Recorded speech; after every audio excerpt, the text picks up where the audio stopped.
Au nom de l'Assemblée générale, On behalf of the General Assembly, I have the honor to welcome His Excellency William Samoei Ruto, President and Commander-in-Chief of the Defense Forces of the Republic of Kenya, and invite him to address the Assembly.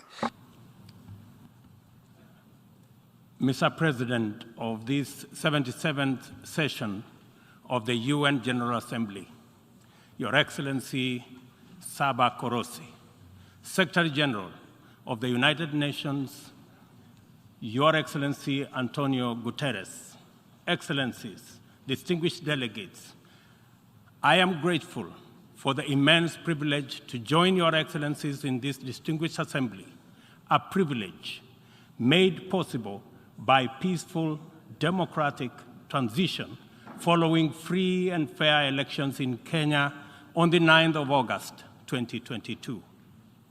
Elections that not only stand as testimony of the universal power of democracy, but also of the manifest ability of African peoples to invest in stronger nations and a secure future, robust institutions, effective constitutions, and the impartial administration of the rule of law guarantees the achievement of shared aspirations.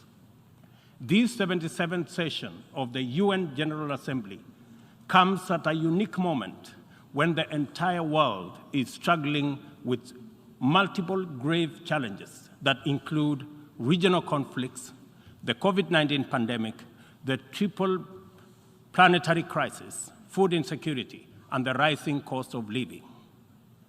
I take this opportunity to congratulate you, Mr. President, on your election to preside over this session, and to express my confidence that your wealth of experience offers us significant assurance of your good leadership. Your motto, solutions through solidarity, sustainability, and science, succinctly captures with particular resonance the urgent imperatives of our time. I assure you of Kenya's firm support and cooperation during your tenure.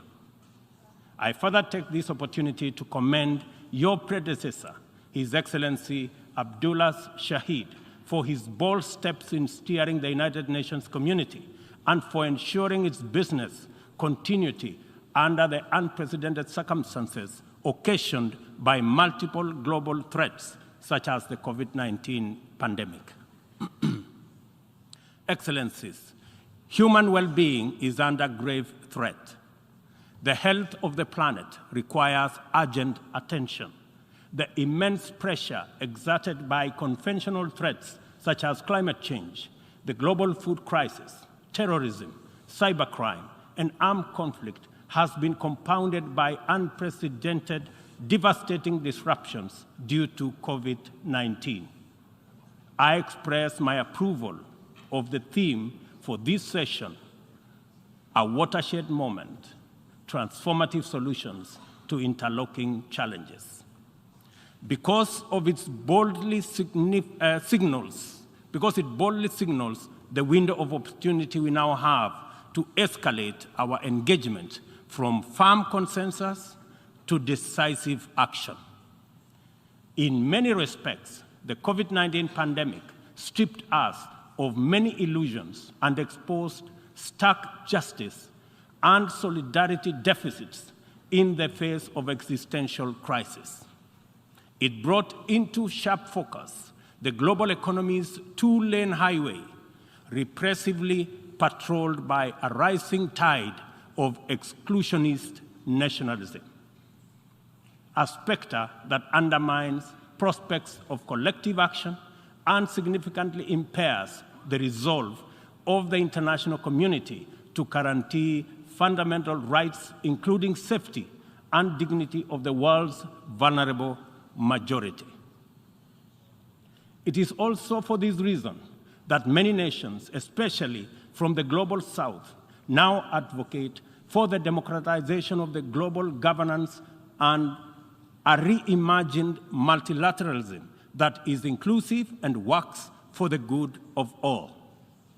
Kenya stands ready to work with other nations to achieve the Pan-Africanization of multilateralism, and a more just and inclusive system of global governance. It is important to reflect on these matters as we do our best to get our people, enterprises, and industries back on their feet so that the engine of development can power our societies towards prosperity that actually leaves no one behind. Building back better is the universal rallying call to incorporate lessons learned into doing more in a better way to recover from the shock. I suggest that we have a golden opportunity to faithfully adhere to this motto by augmenting it in word and in deed with an additional B, building back better from the bottom. Building back better from the bottom upwards is essentially about including the marginalized to working majority in the economic mainstream. The bottom millions relentlessly wage their daily battle for survival in a crowded arena characterized by scarcity of opportunity and generally precarious existence. The ingenuity, optimism, resilience, and energy in this ever-bustling bottom is sometimes called hustling. Invisibly to policymakers and beyond the reach of many public services, these hustlers take nothing for granted, surviving overwhelming odds and frequently succeeding greatly. In the words of Abraham Lincoln, things may come to those who wait, but only things left behind by those who hustle. It is time to bolster the resilience of our nations, to mainstream these millions through deliberate strategies and efforts for economic inclusion by building back better from the bottom up. The interlocking challenges of conflicts, triple planetary crisis, and the global food crisis have impeded our momentum and obstructed our focus on achieving fundamental transformations towards sustainable development. In the Horn of Africa region, severe drought and disruption of supply chains due to the COVID-19 pandemic, as well as the Russia-Ukraine conflict, have left us food insecure, and consequently, we have been constrained to repurpose our strategies to prioritize drought and famine relief, insulating education and from disruption, and improving social protection and healthcare systems to secure the well-being of our people. Many countries now bear witness to the unsettling phenomena of rivers, canals, and water reservoirs that are drying up on account of drought and heat waves occasioned by climate change. Kenya is no exception. The northern arid and semi-arid rangelands of our country have been gravely impacted by drought, whose severity has not been seen or experienced in 40 years. 3.1 million residents of these atolls are now severely food insecure on account of scarce rainfall over 3 consecutive seasons, leading to poor crop and pasture. This unprecedented confluence of intensely adverse events has exacerbated water scarcity and starvation, worsened by rising food prices, thus complicating Kenya's roadmap towards delivering good quality of life to our citizens and hindering the progress to achieving SDG number 6 and SDG number 2. Severe drought has affected not only the Horn of Africa and the Sahel regions, but continues to devastate many others, including Asia, Europe, and the Americas. If for no other reason, the fact that we all are in this together must strengthen the case for concerted efforts across continents. With this in mind, I call on member states and all relevant stakeholders to demonstrate strong political will and showcase effective cooperation by supporting the most affected countries financially, as well as through sharing land restoration and climate change adaptation technologies. It is through collaboration to expand inclusion that we can attain a new paradigm in multilateralism. The latest report of the Intergovernmental Panel on Climate Change reminds us that we cannot afford to waste another moment debating the merits of doing something vis-à-vis doing nothing. It will soon be too late to reverse the course of events, and then even the best possible interventions will not suffice. As leaders, every day is an opportunity to expedite our efforts to confront the triple planetary crisis. It will be recalled that during the Stockholm Plan 50 meeting, which Kenya had the honor of co-hosting with Sweden, there was consensus from states on the need to act urgently in addressing environmental impacts. Given this agreement, it is deeply concerning that little progress has been made in respect of the needful actions. It is time to collectively contemplate urgent measures needed to implement high-priority actions required to contain ongoing disruptions as we deliberate on long-term implementation approaches to be undertaken. I fully agree with the Secretary General's memorable statement that, and I quote, "We have a rendezvous with a climate disaster," end of quote. I add that we must not be taken by surprise. If indeed forewarned is forearmed, this is our opportunity to mobilize with tremendous urgency and take action at once. Excellencies, the agricultural sector has an important part to play in reducing the severity of climate change. A number of practices have a bearing, positive or negative, on various dimensions of the environment. Investing in modern agricultural technology is therefore one important avenue towards tackling prevailing environmental changes. Kenya is responding through substantial investment in climate-resilient agriculture. At the core of our 10-year strategy for agricultural sector growth and transformation are 9 flagships. They include the registration of farmers to direct incentives, improving farmer practice through customized extension services, monitoring of emergency food reserve stocks using digital food balance sheet, and the use of early warning systems to monitor food supplies and market prices. Agriculture remains the bedrock of the development of many nations and will thus continue to hold the key to the creation of equitable and sustainable growth for our people. No country, large or small, has ever attained significant growth without modernizing its agricultural sector.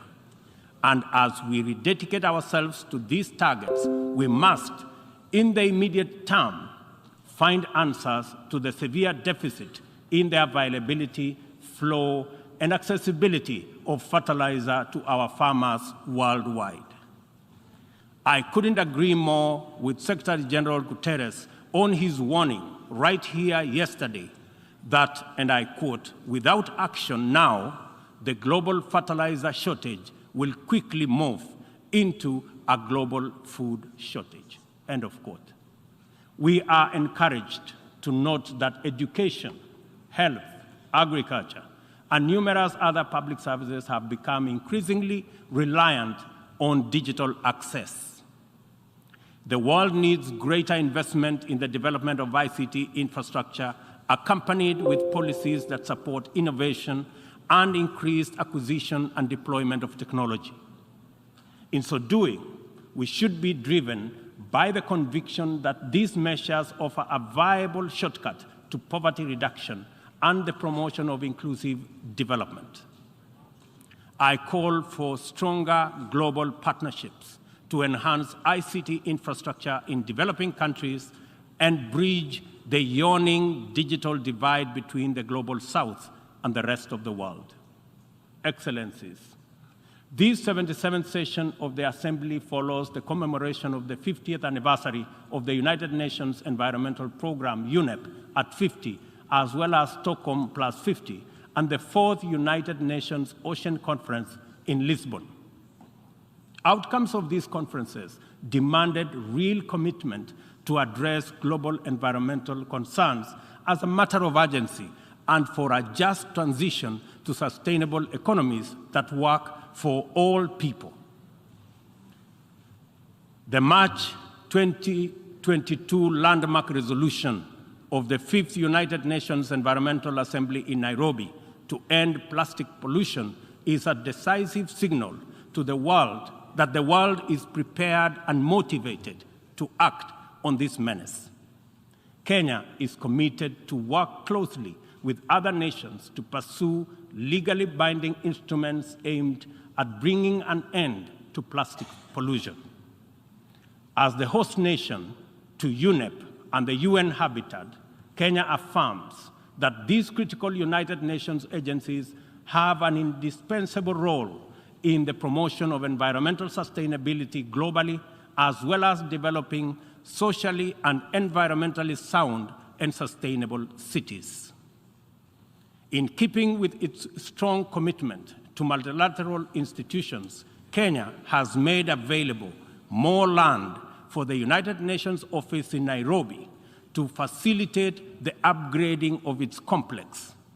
I take this opportunity to call on member states to complement this contribution through enhanced financing to adequately modernize the UN facilities in Nairobi.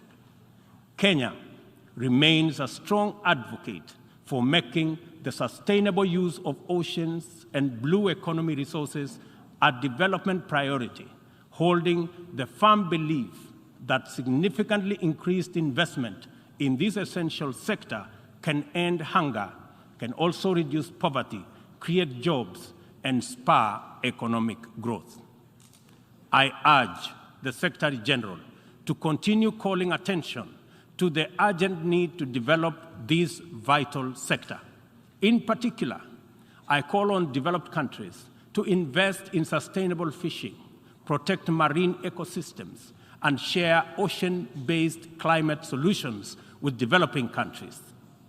For our part, I am pleased to report that building on the historic 2018 Sustainable Blue Economy Conference in Nairobi, Kenya is reviewing its national blue economy strategy to strengthen community structures in participatory management of fresh water, coastal and marine resources, and ecosystems.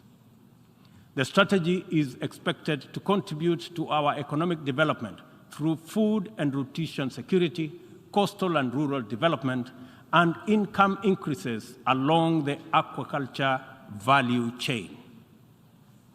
It also enhances maritime transport and tourism. We invite development partnerships to invest in Africa towards building capacity to sustainably utilize marine resources. We must rally together to make the best use of Africa's vast blue resources in developing our economies while meeting our climate targets. As we look forward to the 27th Conference of Parties to the United Nations Framework Convention on Climate Change, COP27, scheduled for Sharm el-Sheikh in Egypt, it is logical to expect that member states will shift their attention towards the development and implementation of frameworks for climate change mitigation. Accomplishment of pending actions by member states is essential for the implementation work that lie ahead. I therefore call upon all of us to urgently deliver on all commitments made towards climate change financing. On this matter, it is critical to emphasize that we are running out of time. Over the past decade, Kenya has sustained its aggressive pursuit for rapid socioeconomic transformation through three principal roadmaps. First is the Kenya National Vision 2030. Second, the formal long-term blueprint aimed at transforming Kenya into a newly industrialized, upper middle-income country, providing high quality of life to its citizens in a clean and secure environment by 2030. The second has been the Africa Union's Agenda 2063, and the third, the Sustainable Development Goals. Kenya looks towards tapping into a variety of resources to catalyze the achievement of these interlocking and mutually reinforcing objectives. The disruption and ensuing crisis due to COVID-19 pandemic compelled us to diversify our focus into new interventions, including economic stimulus program, a COVID-19 economic recovery strategy, and a COVID-19 socio-economic re-engineering recovery strategy, all aimed at mitigating the adverse impacts of the pandemic. I confirm that we have done the best of everything we could in the circumstances. Nevertheless, it is not enough. Kenya and the rest of Africa, like other developing nations, are in need of greater international partnership and cooperation to avert economic crisis in the wake of the pandemic. Developing countries, being heavily burdened by external debt servicing, run the risk of losing development gains due to the shocks inflicted by the pandemic and associated disruptions. I call upon global financial institutions and the international community to take urgent measures and release all existing financial instruments to provide much-needed additional liquidity and secure better fiscal space for developing countries like Kenya to enhance social investment, support climate change adaptation and mitigation, and address security needs and resolve development financing challenges. On behalf of Kenya, therefore, I join other leaders in calling upon the World Bank, the International Monetary Fund, and other multilateral lenders to extend pandemic-related debt relief to the worst-hit countries, especially those affected by the devastating combination of conflict, climate change, and COVID-19. Furthermore, I urge the G20 to extend and expand the scope of the common framework to suspend or reschedule debt repayments by middle-income countries during the pandemic recovery period. At this point, I would like this distinguished assembly to take a moment and consider the peace and security landscape, a landscape currently beset with multiple challenges, yet abounding with considerable opportunities. Our home region of East and Horn of Africa is in particular burdened by significant conflicts and challenges with implications for the region's development. We stand on the cusp of first opportunity for galvanizing confidence-building measures to generate and sustain momentum towards sustainable peace. In its role as an anchor state in the region, Kenya has sustained our investment in diplomatic efforts to find lasting peace in multiple situations within and beyond the region. Although some processes have yielded undeniable success, challenges remain. I therefore strongly reiterate our call for partnership towards confidence-building measures and urge more concerted efforts towards sustainable peace and stability.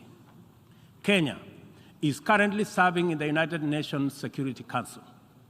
I am proud to confirm that our engagement over the last 2 years has prioritized regional peace and security, countering terrorism and violent extremism, peace support operations, climate and security as critical contributions to the collective efforts to build a safer, more prosperous, and peaceful world. I am also proud to state that Kenya has continued to champion closer cooperation between regional mechanisms and the Security Council as an effective means to achieving international peace and security. Kenya continues to advocate the renewal of the Africa Union security architecture, which draws comparative strength from the highly productive complementarity between the United Nations, the Africa Union, and the regional economic communities. Working closely with the two elected African countries of the A3 in the UN Security Council, we are committed to finding a stronger Africa voice in the Council and achieving a consensus-driven, rules-based multilateral system. It is our manifest intention to see greater Pan-Africanization of the global agenda in order to make multilateralism work for the people of the world in their diversity. It is time for multilateralism to reflect the voice of farmers, represent the hopes of villagers, champion the aspirations of pastoralists, defend the rights of fisherfolk, express the dreams of traders, respect the wishes of workers, and indeed protect the welfare of all peoples of the global South.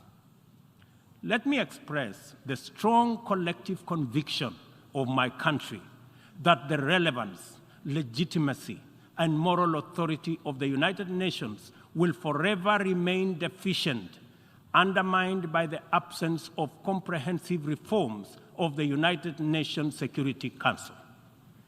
We therefore remain firmly committed to reforming the Security Council to make it a more effective, representative, and democratic global institution. Given the magnitude and variety of challenges the world continues to confront, a more fit for purpose United Nations is urgently needed, one that possesses the legitimacy and efficacy in dealing with threats to international peace and security.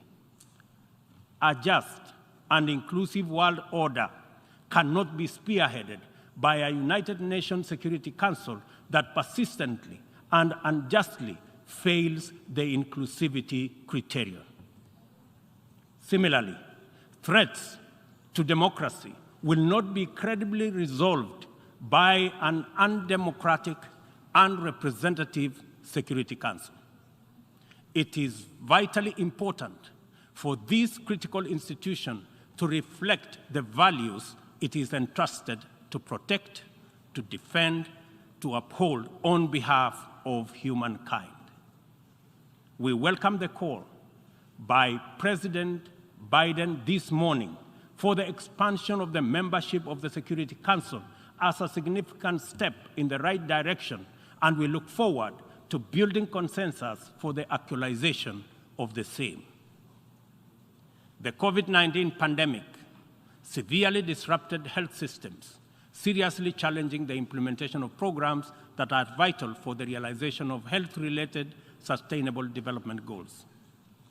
To place us firmly back on track and accelerate our progress towards these SDGs targets, it is imperative for us to foster sustainable partnerships between governments, other state actors, the civil society, and the private sector. This modality of collective action is particularly vital for building resilient health systems whose importance in enabling us withstand future pandemics and other health crises can no longer be disputed. For this reason, Kenya will continue to strongly support the development of legally binding World Health Organization international instrument to anchor global solidarity and promote equity. The fact of the matter is that the COVID-19 pandemic exposed for all the world to see the severe deficit of these critical values in our present multilateral configuration. Global supply chains remained impervious to demands in the global South generally, and Africa in particular. Unequal access to vaccines underscored this unjust and unequal situation with unforgettable clarity. Whenever human life, security, and welfare is in jeopardy, it is immoral to administer interventions through frameworks that are anchored on fundamental inequality. We are all witnesses to admirable demonstrations of effective solidarity in response to crises in various parts of the world. Our knowledge of the possibility of spontaneous yet resolute global solidarity reinforces the African exception as particularly repugnant. From genocides and civil conflict to famine and pandemics, the African continent is consistently left behind to bear the brunt of weak solidarity and disastrous failure of multilateralism. History indicates the last time Africa was the focal point of strong and effective multilateralism and multilateral consensus was during the Berlin Conference of 1884-1885, and the character of the ensuing interventions casts a long shadow to date.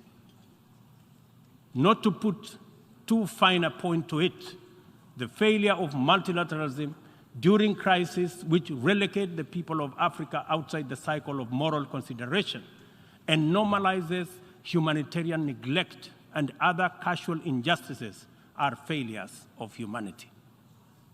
Nothing about Africa, and I say nothing about Africa or its people makes it acceptable for this type of failure to persist in this era.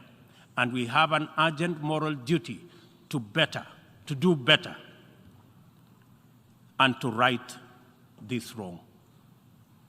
For decades, Africa has borne the brunt of three epidemics: the HIV, tuberculosis, and malaria. I applaud innovative partnerships like the Global Fund for their progress in addressing the three menaces, and also welcome the ambitious targets set for the 7th replenishment cycle. Kenya is committed to supporting the Global Fund and implementing the agreed targets in order to actualize our pledge at the replenishment conference. Kenya calls upon all countries implementing the Global Fund programs, especially fellow African states, to remain at the forefront in championing for successful replenishment of the fund. This way, the mobilization of much-needed resources is enhanced, bringing us closer to the final elimination of these dangerous diseases. In conclusion, Kenya joins the Secretary General in calling for the strengthening of multilateralism as the only sustainable path to a peaceful, stable, and prosperous world for all. This is the imperative of our time and the call of this moment. It is time to work on the trust deficit with stronger conviction that none of us is really safe until all of us are safe. The theme of the 77th session, and I quote, "a watershed moment, transformative solutions to interlocking challenges," end of quote, demands that we recognize the crises we must confront are interlinked in a complicated way. They can only be effectively addressed through more imaginative strategies and innovative formula. A population of 8 billion people in a densely networked world increasingly looks up to the multilateral system as the anchor for their individual aspirations directly and indirectly through robust national frameworks. Increasingly, therefore, the United Nations system is expected to be responsive to these needs, and for the proceedings in this forum, in a forum like this, to speak to ordinary people in far-flung reaches of our incredibly diverse globe. It is impossible to address all their individual needs directly, but it is possible to respond to all of them by speaking with conviction to the universal values of equality, inclusion, justice, solidarity, and collective action, and by making sure that all our interventions effectively reflect them with clarity. The integrity of the international order must be measured by the distance separating our resolutions, consensus, and agreement from decisions, actions committed, interventions, and effective solutions. A watershed moment, therefore, demands that we reduce that gap drastically and quickly. Kenya pursues numerous essential domestic agenda through the multilateral framework. We are heavily invested in the strength, effectiveness, and eventual success of all interventions formulated by the United Nations. It is important that the output of this and other similar fora achieve immediate resonance in the minds and lives of our youth still seeking opportunity to express and actualize themselves, our farmers working to feed nations, our Juakali entrepreneurs striving in pursuit of success in the informal economy, and our professionals who formulate policy, implement strategy, and monitor service delivery in public and private sectors.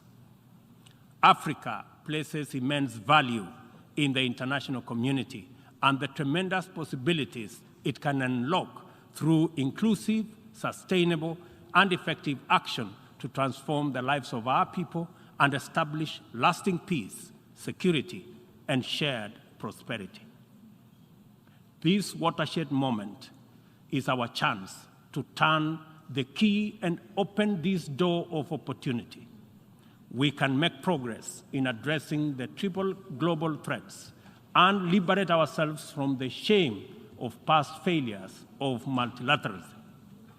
At this watershed moment, we must not only choose, but also act decisively to bequeath our children and their children a greener, safer, healthier, and more abundant earth. Let us do it together, inclusively, multilaterally. I thank you.